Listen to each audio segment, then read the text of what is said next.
What's going on? And welcome back to the Step It Up Entrepreneur Podcast. Your host, Tomas Keenan, coming at you guys today from the office. We're in the podcast studio, and I've got my man, Joel Primus, with us. And this dude is coming from way up north, up in the British Columbia area. We're going to dive into that here in a second. And, you know, I talk about this a bit and pretty often at this point because I've been podcasting now for a number of years. This is, 240, 250 episodes, somewhere around there.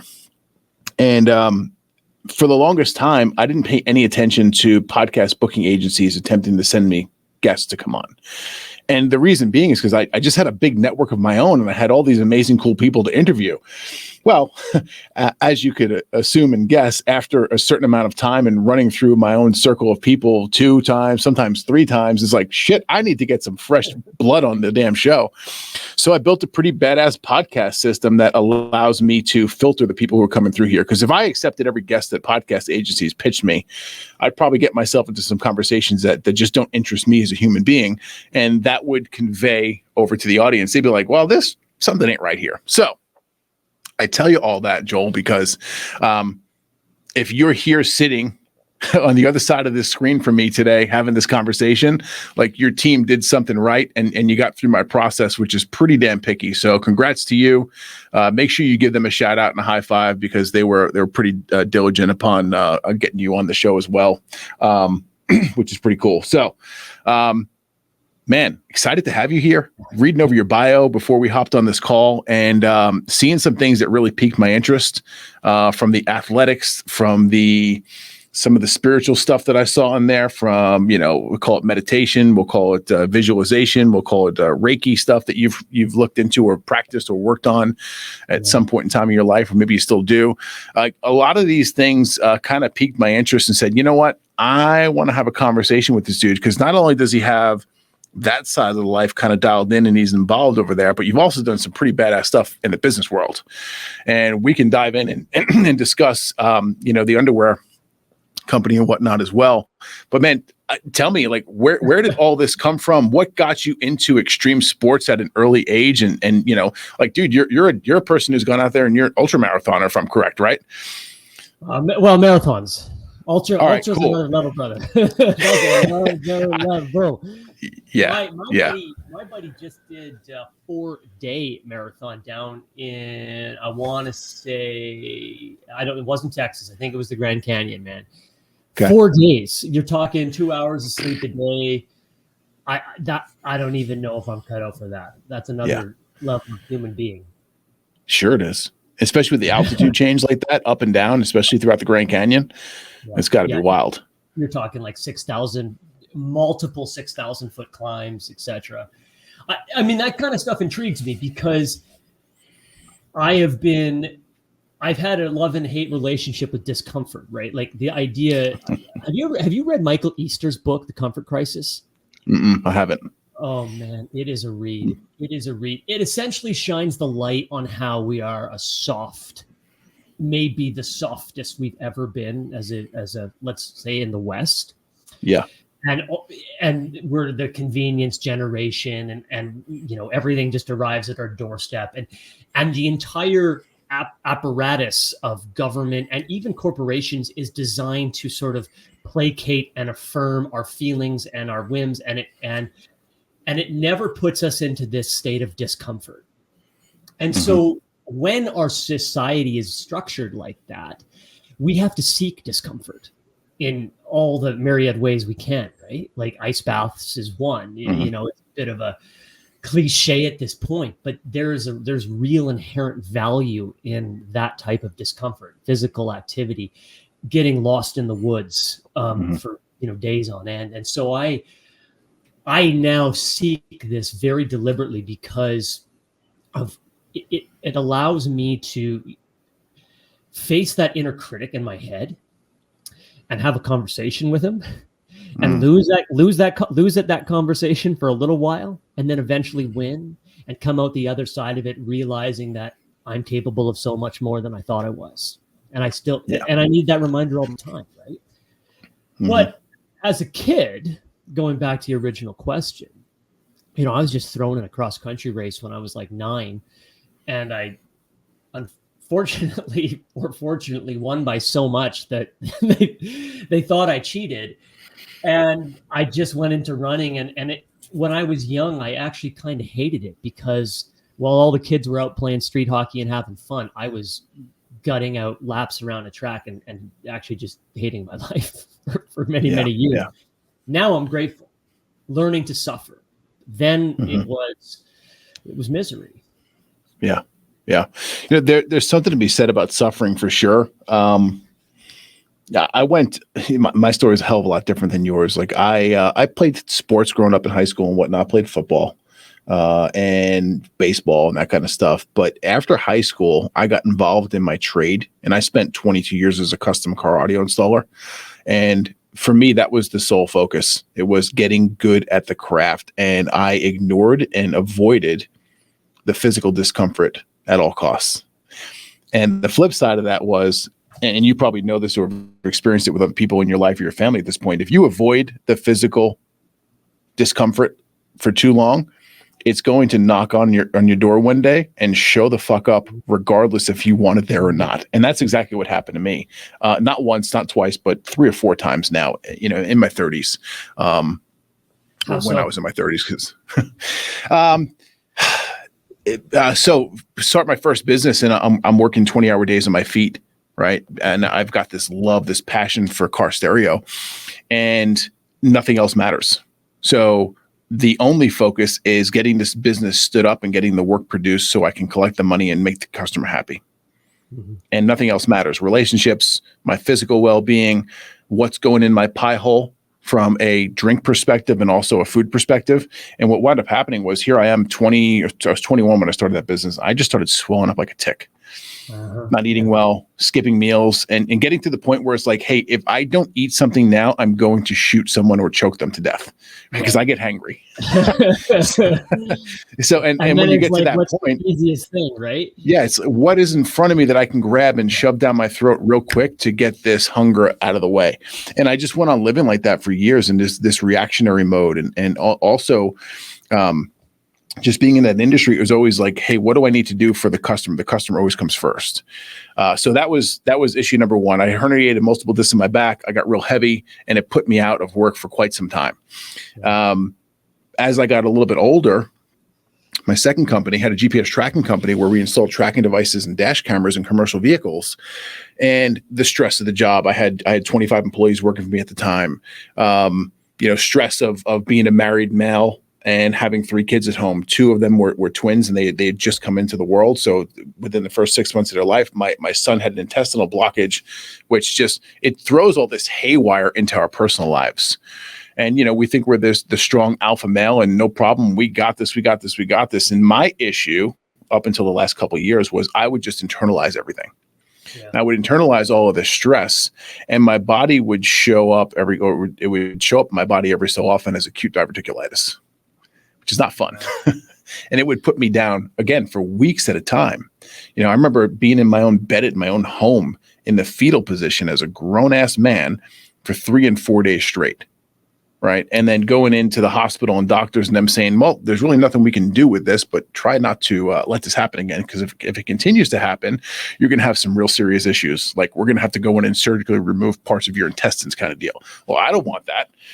So it was all of these pain points that kept accruing. And finally, they got to a point where it was like, hey, man, this is nuts. I feel incredibly uncomfortable in my own skin. I've got 3 amazing, beautiful kids that I've brought into the world. Like, business is doing its thing. It's pretty good over there. But I need to start working on me. And it wasn't until I was about 37 where I made that decision and started putting the work in on me heavily. Yeah. And I talk about this often, but I was in such bad shape that it took a solid 2 years for me to even see any notice whatsoever.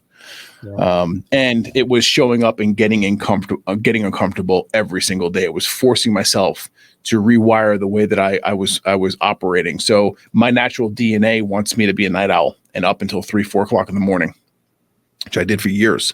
And now I'm forcing myself to get up at 5 a.m. and get my ass into the gym and do the uncomfortable things, go for the run, go for the walk, do something that is going to make you uncomfortable. And, here I am several years later, and I'm just in a much better place because of it.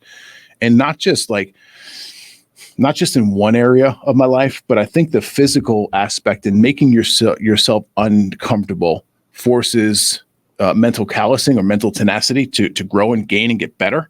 But it overall has just made me a better human, a more well-rounded human, a more resilient human. Yeah. Yeah. All of the above, man. I mean, this is so true. And I'm glad you did it. I'm glad you took that step, because some people never do. Right. Yeah. But this is the Step It Up podcast, right? So step the fuck up, right? Let's go. It's because there's lots of directions to take that, but it reminds me of a book that my mom gave me called The Body Keeps Score, which was essentially our emotional and sort of our mental hangups and problems and traumas show up physically in the body as just any number of ailments, right? From back pain is sort of an obvious one, or neck pain. And you can get woo-woo, and you can get spiritual, and there's actual linkages to say, like, the back pain reflects this type of thought pattern or trauma, etc. But the point is, it's an alarm system that there's something not right. Something's rotten in Denmark or whatever, and you got to fix it, right, before it's too late. And so it's the little things every day that course correct that, because there's no secret pill or secret program that in 2 weeks you're better, or diet, right? It's a complete red herring.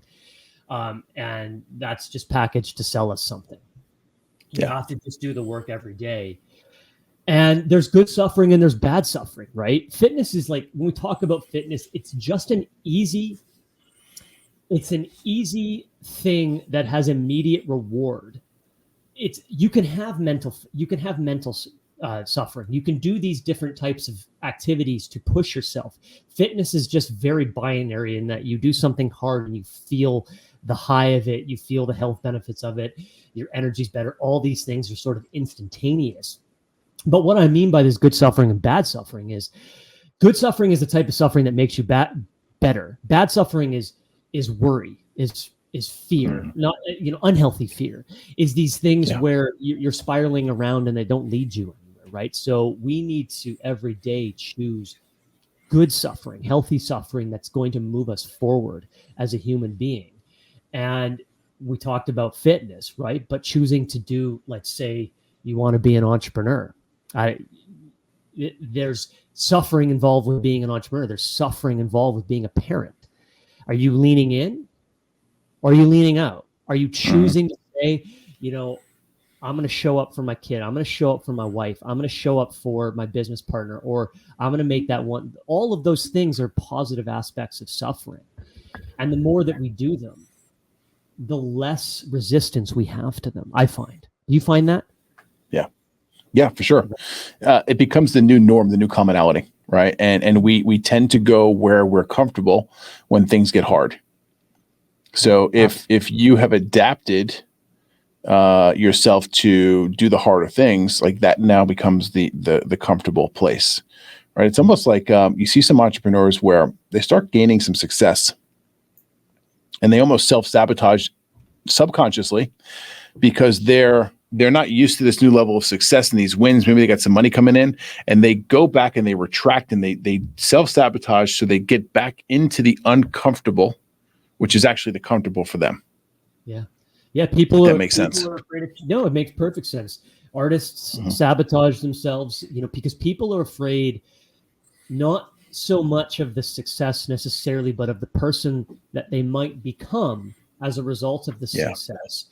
And the changes that they have to make, because what they know is who they are now or who they've been. And they find comfort in these patterns that they create and they live in. And I mean thought patterns. I don't mean like I wake up and I go to pour my coffee pattern.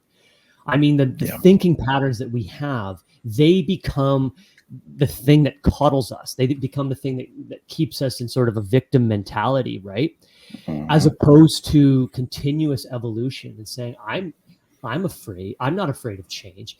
But the reason we're afraid of that change is because, if you choose to be a successful entrepreneur, okay, that can mean that a lot of aspects of your life change. Maybe your friend group changes.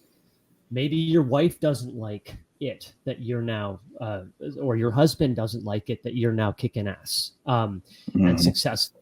And so when we put ourselves into these smaller and smaller circles of either very successful people or people who are thinking more like we are thinking in this moment in our life. And that means we need to let go of stuff, let go of people, let go of situations, not in an ill will kind of way. But it's fucking terrifying for people, right? It is. Because there's comfort in what we know in our tribe. Yeah. But that's the evolution, and that's the call. It's the call to say, do I want this? Yes, I do. Okay, now it is my burden to carry. I've chosen this, and whatever comes of that, I accept. And a lot of people don't accept it. They fall back. Yeah. And that's okay too. But it's just important to understand the delineation between what's happening when we make that choice in our life. For sure it is. Yeah, I'm very familiar with that. Over the last 18 months, I've gone through some major transitions and changes on the personal side of the house. Just finalized a divorce with my now ex-wife, which never thought in a million years that'd happen. But just like you said, like I found some things, discovered things on this this journey I started many years ago to make me a better person. And now, okay, wow, there's misalignments between us, and I have a choice. I can either sit and live with this, or I can choose to make the changes needed to get back on the right path for me as an individual. And in order to do so, I'm going to have to rock the boat in a couple people's lives. Yeah. And trust me, none of it was fun.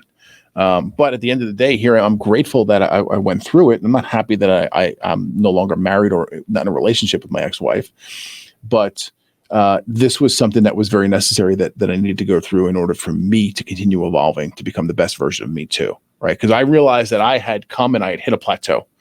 Mm-hmm. And if I wanted to stay there and stay comfortable, cool. And there's nothing wrong with that. That's a very personal choice.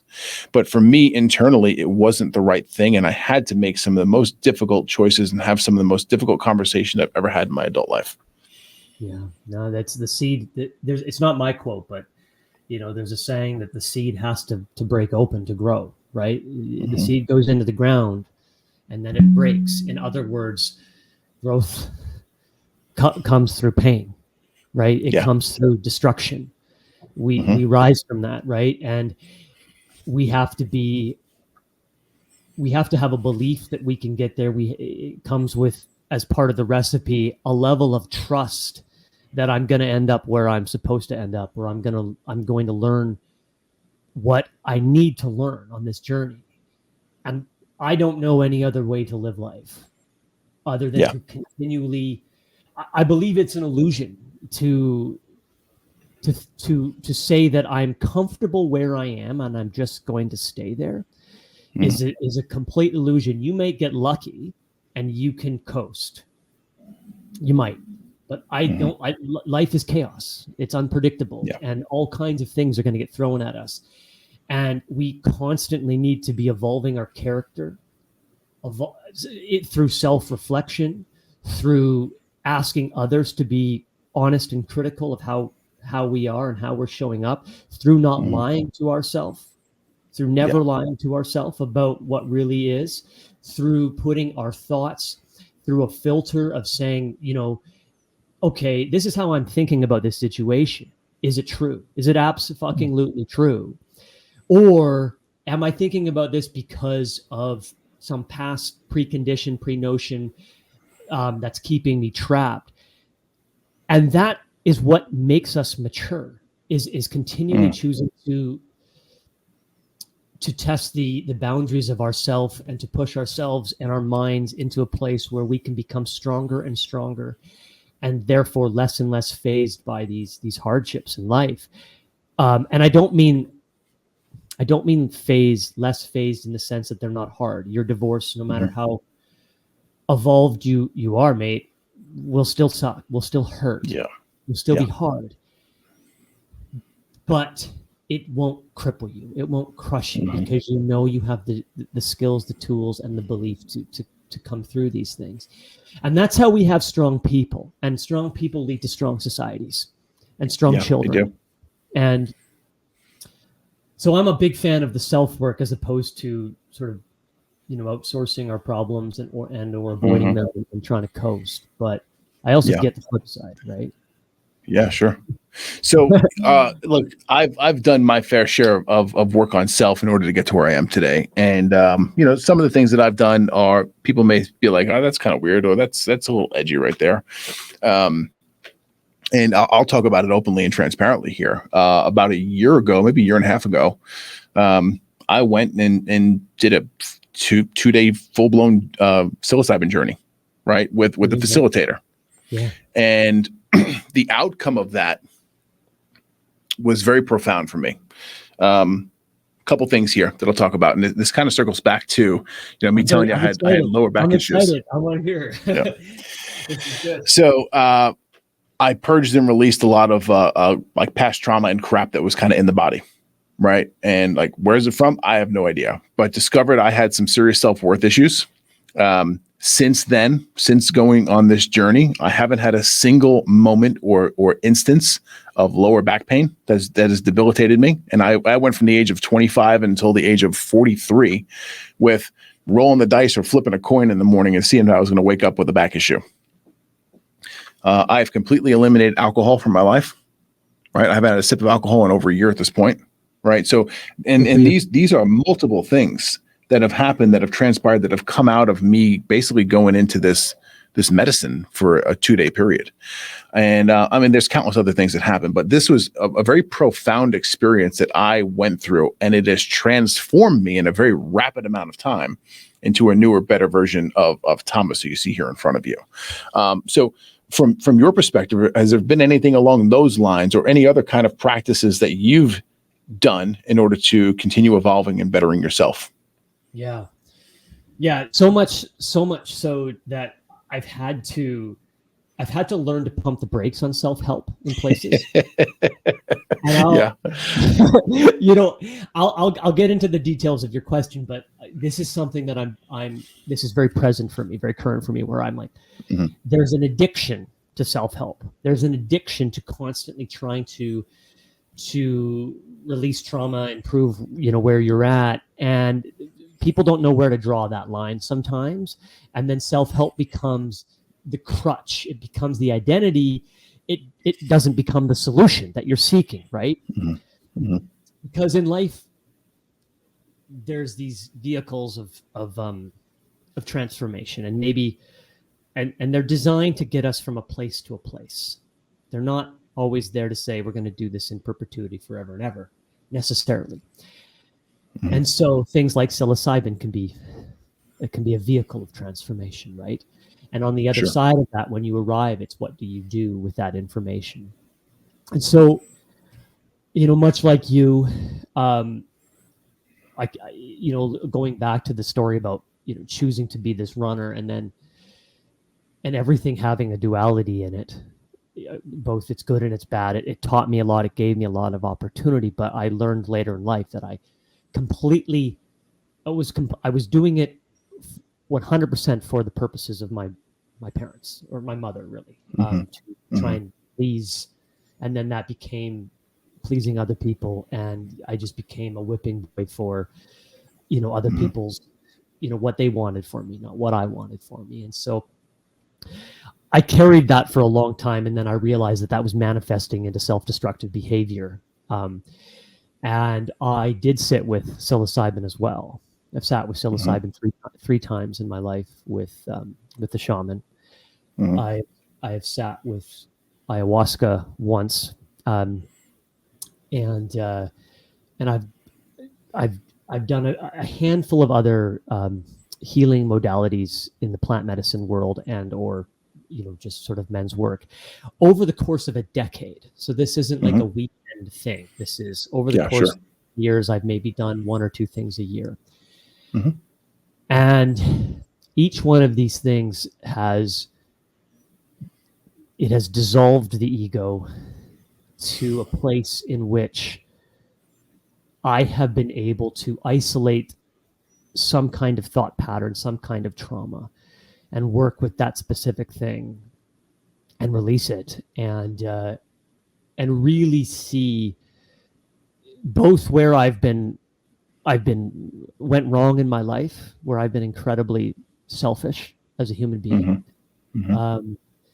and also the capacity and ability to forgive myself for how I showed up, because at the end of the day, I'm just a human on this planet. And so we can punish ourselves for the mistakes we've made, or we can acknowledge them and forgive ourselves. And, my biggest one of the biggest traumas that I was carrying was when I was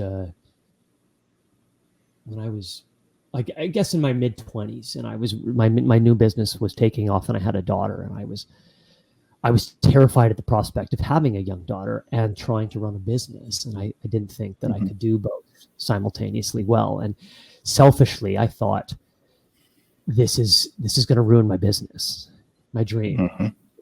Just a terrible thought that I had carried for many years. And in one of these experiences, I was able to just do an incredible amount of healing work, to the point of which I was weeping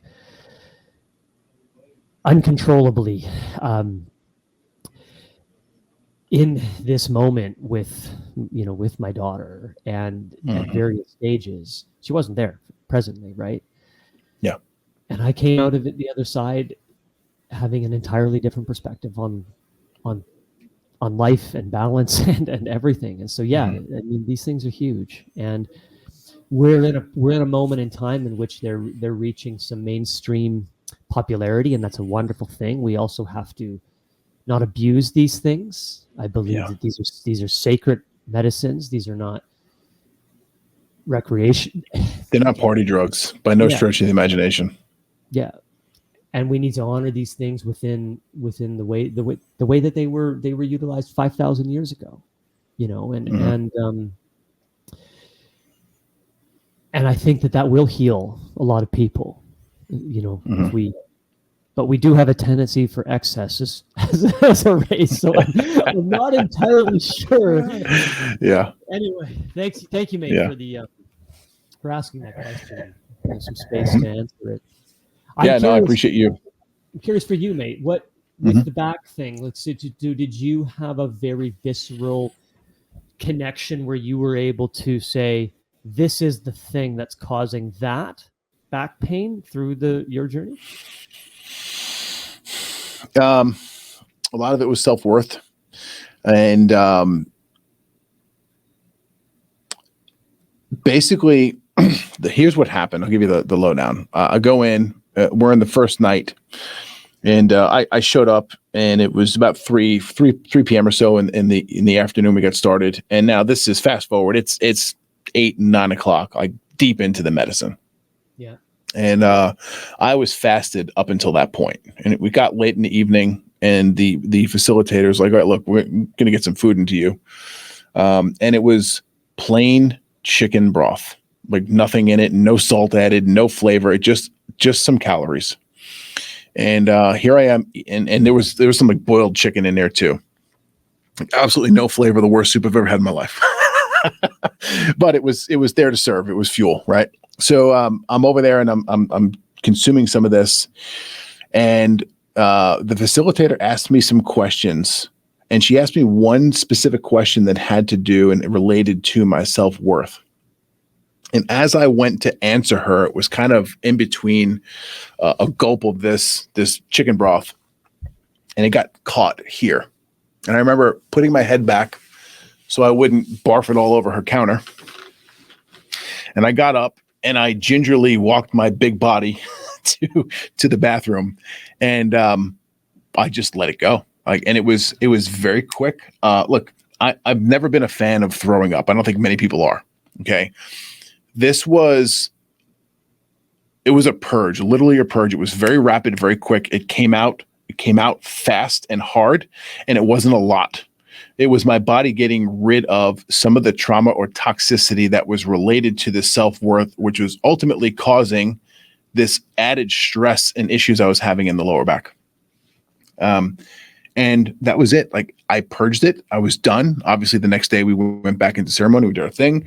I was exhausted for days after because of the physical and mental toll that it puts on your body.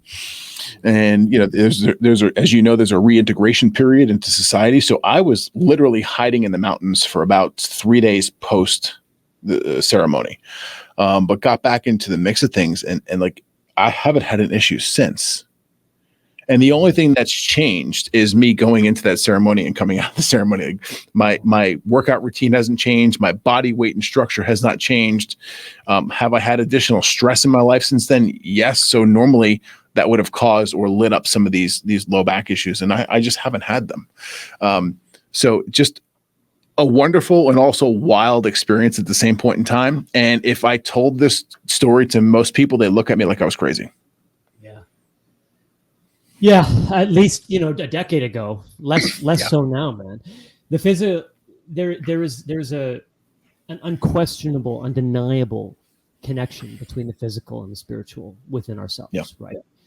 And that's a big part of ayahuasca. Not everybody purges like that with psilocybin, but ayahuasca is there's a lot of purging going on. literal projectile purging in the beginning, and that's not just the physical reaction to the medicine, which is your body's trying to reject. It is a poison. Right? It's not just that. There's a physical purging for spiritual purposes that's happening as you go into that, right? And that's part of the reason for the fasting and the integration afterwards. Is it's all part of the medicine journey. It's the intentionality of saying, I'm going to do this. That begins the healing journey, right? And that intention, that doesn't have to be a month before. That could be 6 months before, where you could say, I'm going to do this, and you have chosen to begin healing this thing that you're working on. And everything in your life, if you keep that intention, begins to arrange itself towards that healing. And then as that intention builds and you move closer to ceremony, you do things like you said, fast with ayahuasca. Your diet is changed a month in advance, and then you're fasted 24 hours before, etc. So there's so much intentionality in every single one of these components can be part of that spiritual practice. We become myopic, understandably, around the psychoactive or the journey itself. But everything before and after can be, with intention, part of that healing. And sometimes we don't even need the ceremony itself, because we there's so much that went into it and after. And anyway, that's me rambling, but I'm just grateful. I'm so happy to hear that for you. I'm so happy to hear that you had that experience and that it alleviated that back pain, and you feel a little bit better about yourself. You said for sure, right? Self-worth was definitely an issue, and it's it's not one of those things that was healed overnight. It's something that, as you know, it's like, okay, cool, we just got done with this. We've uncovered an issue. Now we have to go and do some work around fixing the issue. And that's been a process. It's been something that, now that I'm aware of it, awareness, in my opinion, breeds clarity. When we have clarity around a problem, a situation, whatnot, an issue, we can then make a good decision based upon how we're going to overcome or fix this issue or problem at hand. Yeah. So it's awareness, clarity, go make the decision and take action. I know. I feel like that sounds, you haven't read Anthony DeMello, have you? Have not. Oh, awareness. It's great. I'll read you his thing there, but I think that where we sometimes get trapped today as a society, which is a step in the right direction, but I see it everywhere, is we get trapped in the awareness part. And we get trapped in, I'm aware of my problems, but we then live in the awareness and the victim mentality around those problems in this cycle of self-help, where that becomes the comfort. And we have to remember that this is still just the invitation. The awareness is the invitation to ask you, are you wanting to heal this? Are you willing to become something different than you are today? To change everything. Yeah. And that's the harder step. It's important to have the awareness, right? But it can become a trap to victimhood if we're not progressing it. See it in the business conference space quite often. And I've coined a term for the people, and I call them event junkies. It's the person who realizes, oh, wow, I don't really know all I need to know in order to turn my business into this successful thing. So there's a cool event. Someone invites them in. They go to this event. They, listen to all these amazing speakers. They get all hopped up in endorphins, and they leave and they say, oh my God, I'm going to go home and do all this work. They get home. They don't do a damn thing. But the feel-good chemicals in the brain were released while they were at the event. So now you're like, I got to go to another one of those events. I'm going to feel good again. And you start this vicious cycle, right? Just the same way that people can abuse the medicine, like psilocybin and whatnot. People can abuse the conferences or the events that are there to springboard them into taking the action. And if you keep going, you keep showing up, you keep writing down the damn notes in your notebook, you keep hanging out with the people you want to hang out with, but you go home and don't do any of the damn work. So what's the point? Is it just a social hour for you? Right. So just see it in a lot of different areas. Well, no, you're right. I mean, podcasting can be the same way, not doing it, but listening to them, right? Constantly deciding that I need to be in the action of educating myself, but not in the action of doing the thing, this is self-sabotage. This is classic avoidance. And it feels good, right? It feels productive to be, because like you said, you get the dopamine hit, you get that vibe of, I can do it. But then, and when the rubber meets the road, there's a resistance, and we have to find out what that resistance is. Goes back to line. Why am I not willing to do that? Why am I not willing to take that step? My problem in life often has been the opposite. Is I take the step without thinking all the time. I jump all the time into the fire. And that becomes my own version. It's the opposite of not being able to start. It's starting too many things. It's constantly distracting myself with risk and exciting ventures and these types of things, as opposed to sitting with all of these feelings that we have and being comfortable there in the stillness and in the inaction, and getting clear as to what it is that why is it that I'm constantly, what am I avoiding by starting another business? What am I chasing? What am I chasing? Exactly. Self-worth for me. Yeah. Self-worth. That makes sense. Yeah. Let's switch gears here for a second. Let's talk business for a moment, because you've got some successful stuff going on that you've been involved in. Tell us a little bit about underwear and what that means to you and what you got going on with it. Yeah, so I've been in the underwear business for 15 years now, on and off, and the apparel business, and I fell backwards into it.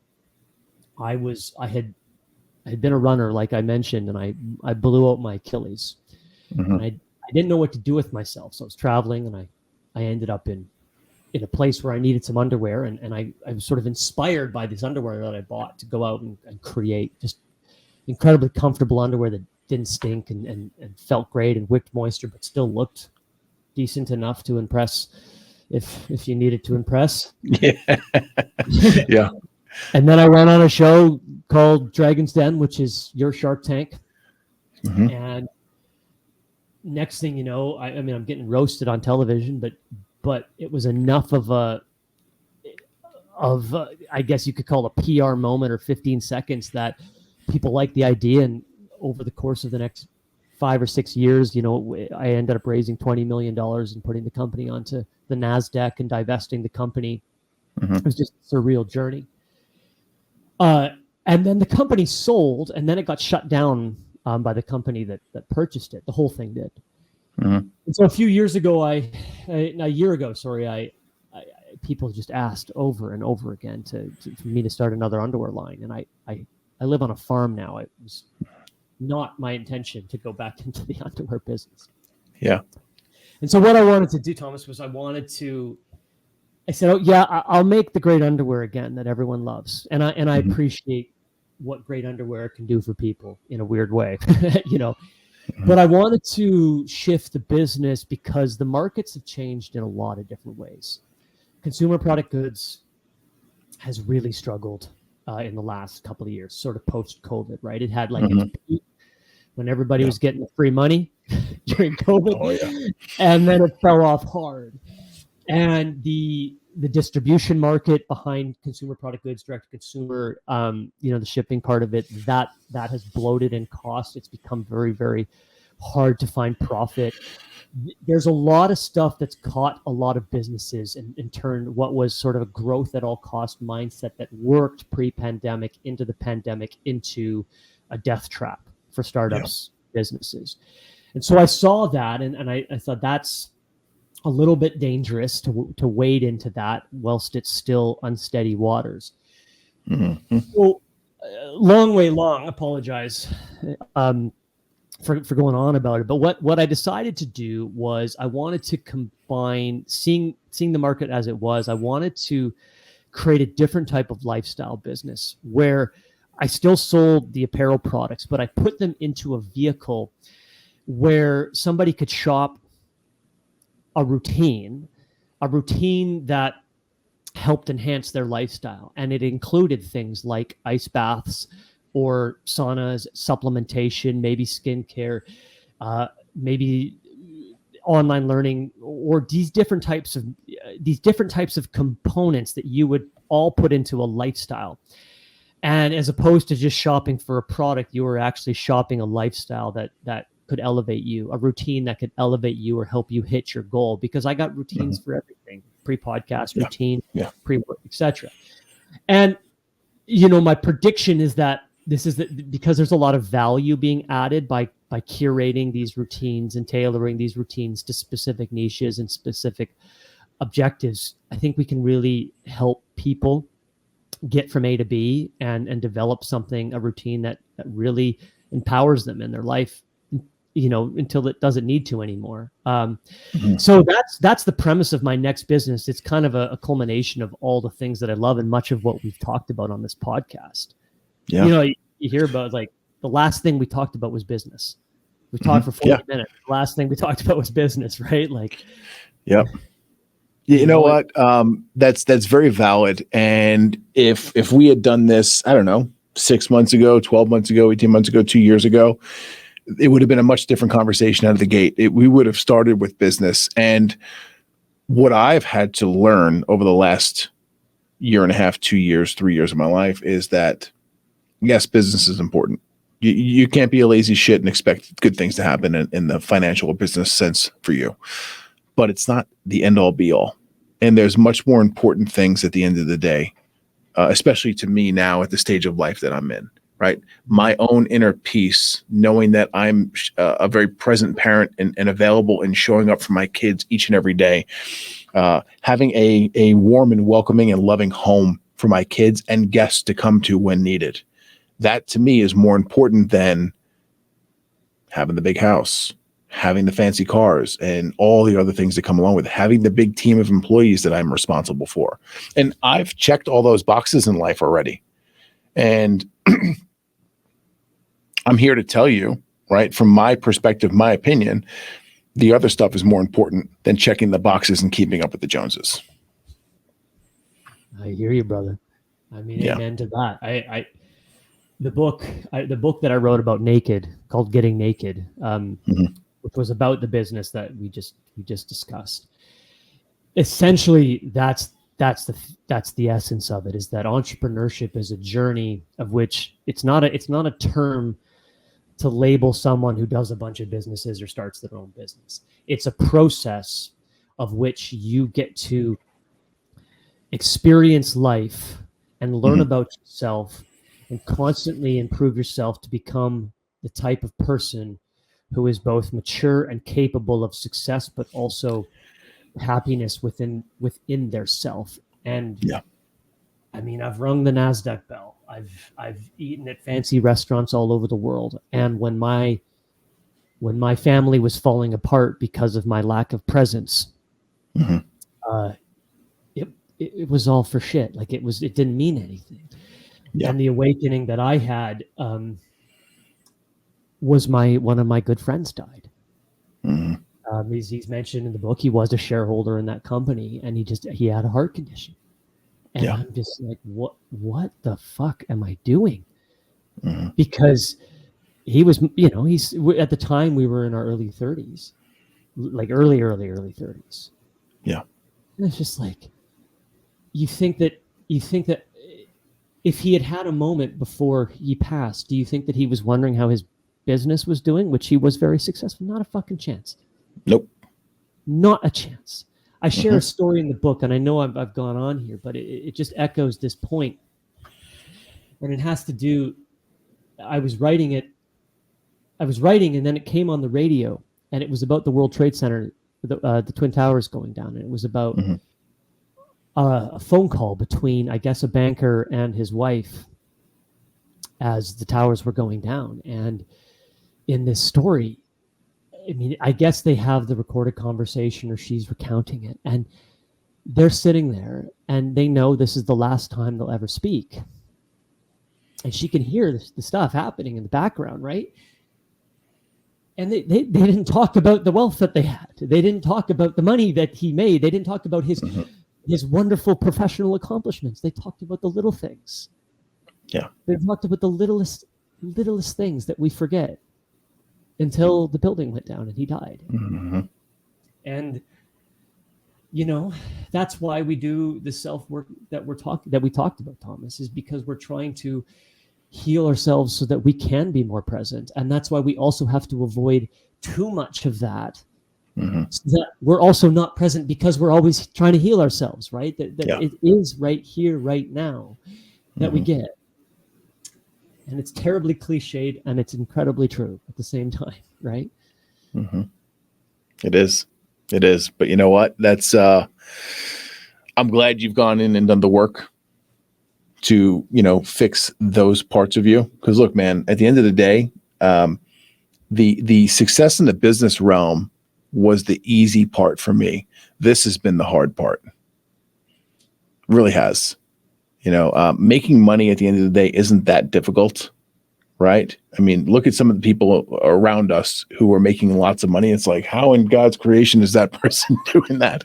And, then it comes into doing this deep inner work to heal ourselves and to become better humans overall. That's the hard work. And that's the work that not many are talking about.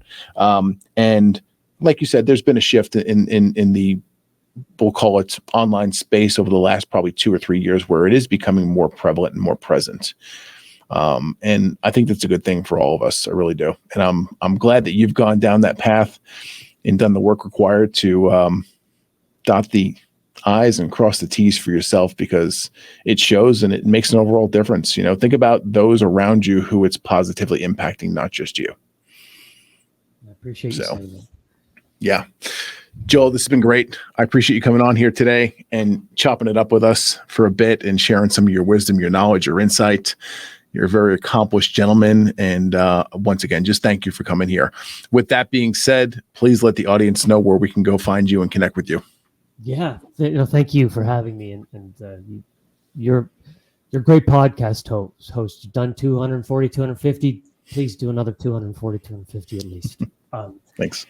JoelPrimus.com. That's where all my films and my books, my stuff is. And then nakedrevival.com is the new business. So one of those two places, if you care to check it out, if the spirit moves you, fantastic. Excellent. Thanks, Joel. Have a great day. Yeah, you too, buddy. Thank you for tuning in to the Step It Up Entrepreneur Podcast. Make sure you head over to stepitupentrepreneur.com and make sure you subscribe so you never miss an episode of the Step It Up Entrepreneur Podcast.